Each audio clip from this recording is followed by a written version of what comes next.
If you're experiencing login issues with BMO Bank, follow these steps to troubleshoot and resolve the problem. This guide will help you identify common issues and provide solutions. Step 1. Check your internet connection.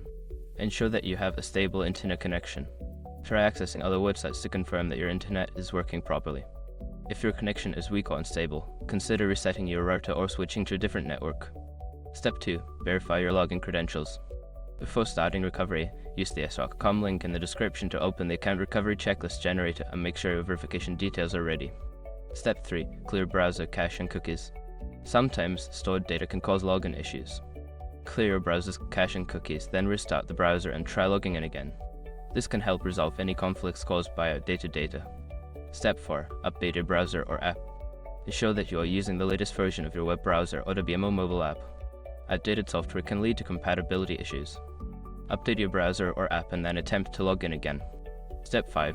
Contact customer support. If you've tried all the above steps and still cannot log in, reach out to BMO Bank's customer support for assistance. They can help troubleshoot the issue further and provide specific guidance based on your situation. By following these steps, you should be able to resolve most login issues with BMO Bank. If problems persist, don't hesitate to seek help from customer support.